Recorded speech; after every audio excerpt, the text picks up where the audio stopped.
ఆరాధనకు సహాయకరంగా దేవుని వాక్యమైన బైబిల్లో నుండి పౌలు రోమీలకు రాసిన పత్రిక మొదటి అధ్యాయము 23వ వచనం. వారు అక్షయుడునగు దేవుని మహిమను క్షయమగు మనుషుల యొక్కయు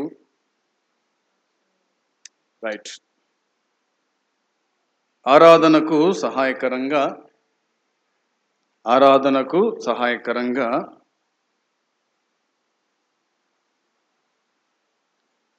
ఆరాధన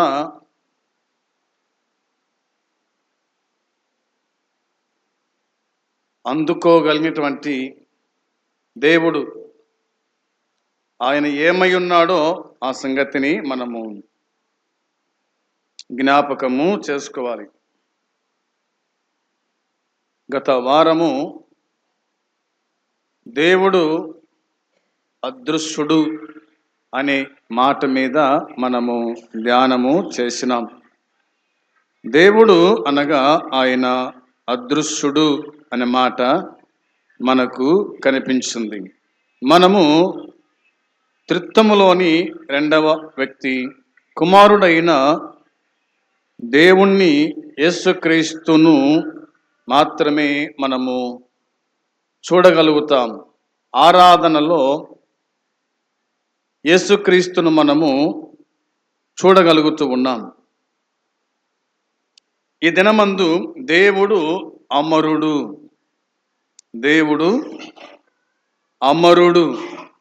అంటే ఎల్లప్పుడూ జీవించి ఉండేవాడని అర్థం. ఎల్లప్పుడూ జీవించి ఉండువాడని అర్థం.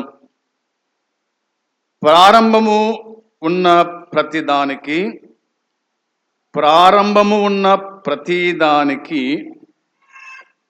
అంతం ఉండాలి. దేవునికి ప్రారంభము లేదు.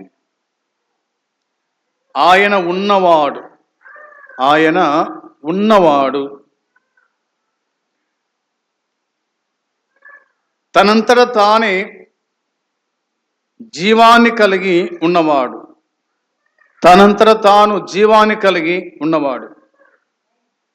దేవుడు ఆత్మ కాబట్టి ఆయన అమరుడు. దేవుడు ఆత్మ కాబట్టి ఆయన అమరుడు,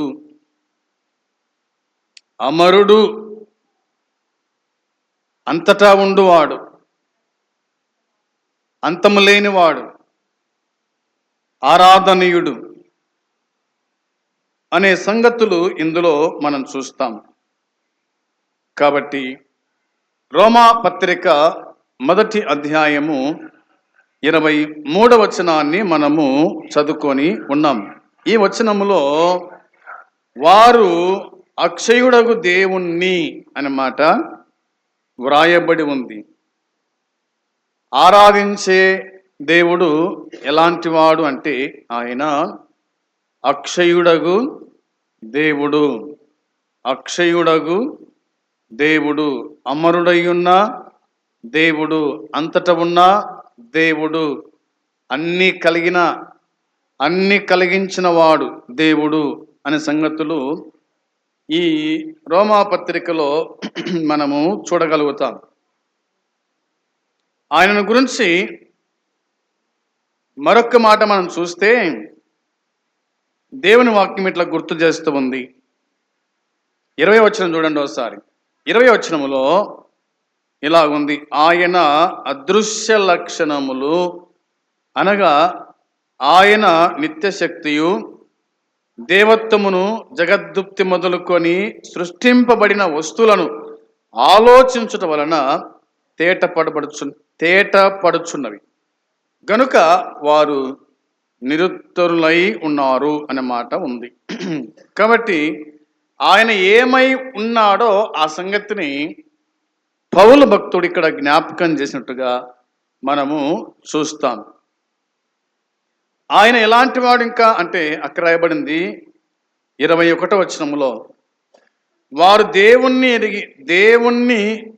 నెరిగి ఆయనను దేవునిగా మయంపరచలేదు, కృతజ్ఞతాస్తుతులు చెల్లింపను లేదు, గాని తమ వాదముల యందు వ్యర్థులైరి అన్నమాట చూస్తాం. దీనంతటిని బట్టి చూడగా మనుషులు ఎలాంటి వాళ్ళో దేవుడు ఎలాంటి వాడో ఆ సంగతిని ఆ పౌలు భక్తుడు జ్ఞాపకము చేస్తూ వచ్చినాడు. 20వ వచనంలో ఆయన యొక్క దేవత్వం గురించి మనము చూస్తాం. 23వ వచనంలో ఆయన అక్షయుడగు దేవుడు అనే మాట మనకు కనిపిస్తూ ఉంది. ఆరాధింపబడుతున్న దేవుడు ఆయన అక్షయుడగు దేవుడు అనేది పౌలు భక్తుడు గుర్తు చేసినట్టుగా వాక్యము చూస్తాం. ఇక ఆయన గురించి రాయబడిన మాట ఏమిటంటే, తిమోతికి పౌలు రాస్తూ మొదటి పత్రిక 1వ అధ్యాయము 17వ వచనంలో, మొదటి పత్రిక 1వ అధ్యాయము 17వ వచనం మనం చూడగా దేవుని వాక్యం మనకి ఇలా జ్ఞాపకం చేస్తుంది. సకల యుగములలో రాజై ఉండి అక్షయుడును అదృశ్యుడునగు అద్వితీయ దేవునికి ఘనతయు మహిమయు యుగములు కలుగునుగాక, ఆమేన్ అన్నమాట వ్రాయబడి ఉంది. ఈ 17వ వచనాన్ని మనం చూడగా ఆయన ఏమై ఉన్నాడు అంటే, ఆయన గురించి రాయబడిన మాట సకల యుగములలో రాజై ఉండి అని ఉంది. ప్రభు అయిన యేసుక్రీస్తు ఆయన సకల యుగములలో రాజై ఉన్నాడు. సకల యుగములలో రాజు, రాజులందరికీ రాజు, ప్రభువులందరికీ ఆయన ప్రభు. కాబట్టి ఆయన రాజుగా పిలువబడినాడు. రాజులందరికీ రాజు ఎవరంటే ప్రభు అయిన యేసుక్రీస్తు. ఆయన సకల యుగములలో రాజై ఉన్నాడు అనే మాట వ్రాయబడింది. సృష్టి అంతట్లో ఆయన మాత్రమే రాజై ఉన్నట్టుగా దేవుని వాక్యము చెబుతూ ఉంది. తర్వాత మరి అక్షయుడును అదృశ్యుడునగు అద్వితీయ దేవునికి అనే మాటలు రాయబడ్డాయి. ఆయన అక్షయుడు, ఆయన అదృశ్యుడు, అద్వితీయ దేవుడు, అద్వితీయ దేవుడు. ఆయన అనంత జ్ఞాని, అనంత జ్ఞాని.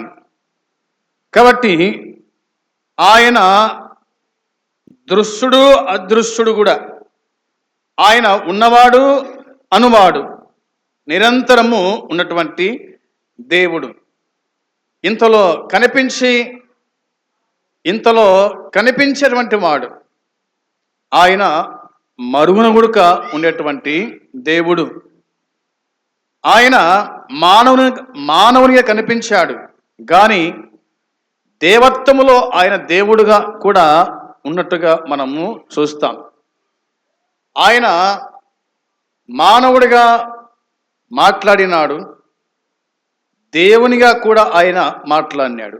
ఆయన మానవునిగా ఆకలి కొన్నాడు, దేవునిగా ఆత్మల యొక్క ఆహారమును ఆయన తీసుకున్నాడు.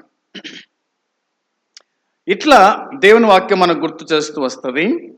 కాబట్టి అక్షయుడును అదృశ్యుడునగు అద్వితీయ దేవునికి ఘనత మహిమ యుగములు కలుగును గాక అని దేవుని వాక్యం చెబుతోంది. ఆయనకు ఘనత మహిమ మనము ఆరోపించు వారమై ఉండాలి. ఆయనకే ఘనత కలగాలి, ఆయనకే మహిమ కలగాలి అనేది ఈ వచనాలు మనకు గుర్తు చేస్తూ ఉన్నాయి. మూడవదిగా మనం ఆలోచన చేస్తే, మరి తిమోతికి రాసిన మొదటి పత్రిక 6వ అధ్యాయము 16వ వచనం, 6వ అధ్యాయము 16వ వచనములో రాయబడిన మాట చూడాలి. సమీపింపరాని తేజస్సులో ఆయన మాత్రమే వసించుచు అమరత్వము గలవాడై ఉన్నాడు అని దేవుని వాక్యం చెప్తూ ఉంది. ఎక్కడున్నాడు ప్రభు అయిన యేసుక్రీస్తు అంటే సమీపింపరాని తేజస్సులో ఆయన మాత్రమే వసించుచు అమరుడై అమరత్వము గలవాడై ఉన్నాడు అన్నమాట. సమీపింపరాని తేజస్సులో ఆయన మాత్రమే అన్న మాట ఉంది. ఆయన మాత్రమే, ఆయన తప్ప అక్కడ ఎవరు ఉండలేరు. ఆ మహిమలో ఎవరు ఉండలేరు. ఆయన మాత్రమే అనే పదం ఇందులో కనిపిస్తూ ఉంది. కాబట్టి మనుషులు దేవదూతలు, ఆత్మ, శారీరక వస్తు సముదాయముల వంటి తన సృష్టికి భిన్నంగాను మరి వ్యక్తిగతముగాను దేవునికున్న మహిమైశ్వర్యాన్ని ఈ మాట వివరిస్తున్నట్టుగా దేవుని వాక్యము బైబిల్ మనకు జ్ఞాపకానికి తీసుకొని వస్తూ ఉంది. కాబట్టి ఆయన సమీపింపని తేజస్సులో ఆయన ఉన్నట్టుగా మనము ఇందులో చూడగలుగుతూ ఉన్నాం. సంగతి గుర్తుపెట్టుకుందాం. తర్వాత రాయబడిన మాట చూడండి. అపోస్తుల కార్యముల గ్రంథం 2వ అధ్యాయము, అపోస్తుల కార్యముల గ్రంథం 2వ అధ్యాయము 24వ వచనము చూడాలి. 2వ అధ్యాయము 24వ వచనాన్ని మనం గమనించి చూడగా, మరణము ఆయనను బంధించి ఉండుట అసాధ్యము గనుక దేవుడు మరణ వేదను తొలగించి ఆయనను లేపెను అని దేవుని వాక్యం చెబుతుంది. ప్రభు అయిన యేసుక్రీస్తు ఆయన మరణించినాడు. మరణించడం మాత్రమే కాదు, ఆయన సమాధి కూడా చేయబడినాడు.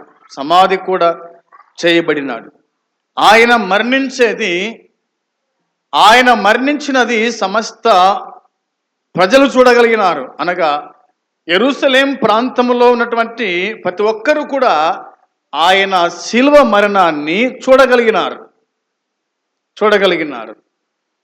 నువ్వు ఒక్కడవే ఎరగవా అని అన్నారు యేసుక్రీస్తును.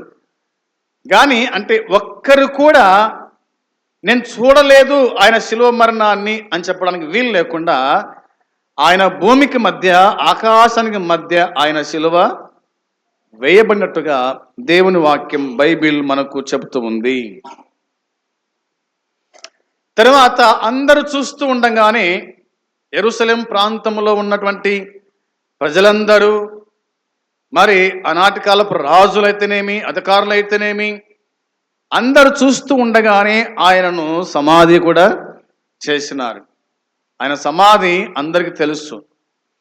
ఆ సమాధి కాడ కాపులదారులు ఉన్నట్టుగా మనం చూసినాం. అయితే ఆయనను సమాధి భద్రం చేయలేకపోయింది.